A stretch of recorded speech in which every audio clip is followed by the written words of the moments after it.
I can't really leave the country because of my mom. My mom has dementia. There's a lot of people out there who are the primary care people for someone in that condition. And it is very, very emotionally, financially, and physically exhausting. So God bless my sister, who's a real angel for doing the nuts and bolts. I'm the finance guy. And like, it really is like, anytime you leave, like even being on the road for like 2 days, I'm like calling, what's going on there? What's happening? And, God bless, we have good round the clock care. I have that. She's not in a facility or anything like that. And Modi, who also is a angel, can I tell your story or no? What's my story? The neighbor, you took care of this old man for like how long was that? You took care of him like 15 years? When we were doing your apartment, we were it was heartbreaking. Care of down the hall. There was a Holocaust survivor, Hirsch Huber.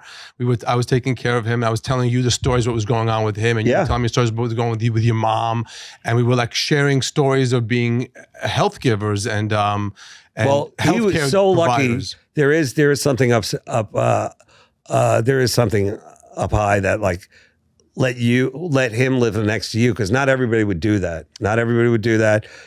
Especially in New York, where it's like, who's like living next to me? What are they doing? What are they saying? That you jumped in, and he had no family. Wait a second, slow down, just so everybody who's listening can catch up. Okay, I'm trying to give Modi some serious props. He had a neighbor. He was a Holocaust survivor. Okay, he had cognitive. Did he have dementia, Alzheimer's, whatever it was?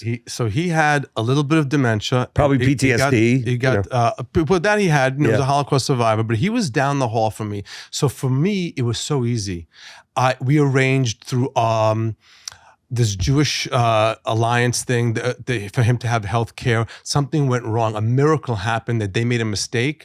And then because of that mistake, he had around the clock health care, which I was in charge of them. Yeah. So I was the call guy. I took him to the hospitals. I was the health care proxy. It was a full-time job. My sister does this. But it was down the hall.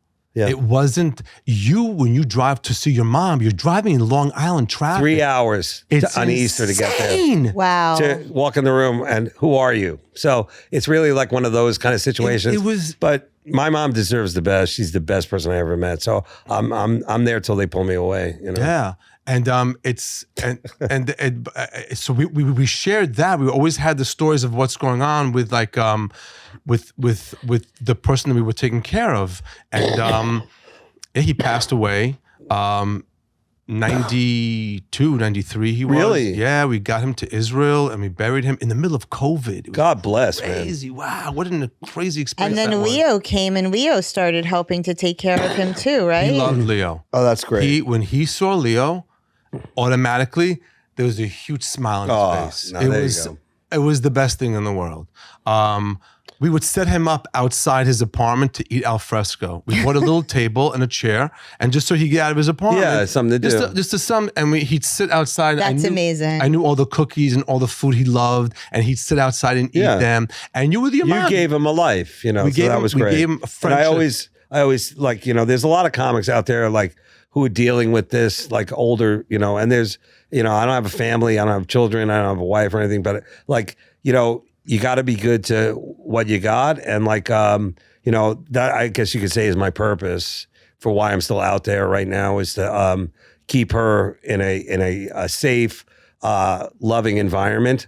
I believe if I put her in a facility during COVID, she would have died. Right. I'm sure. And I think also she just would have withered, which is, at least now she's not good, but she's maintaining. And I don't mind talking about this because it took me a long time to post a picture of my mother on the web, because it's like my family, the one thing I don't want to do is bring shame on my family. And I've, had a rough life. So posting a picture of my mother on the web, people fell in love with her. And I was like, thank you. I saw it. I remember. Yeah. They're so sweet. Because like, I was just like, she has a great day. We all want to share it. And her 90th birthday is coming up. And I hope I'm, here to see it. It's coming in like a month or so. And like, she is holding on, and like, God bless. And really to the people out there who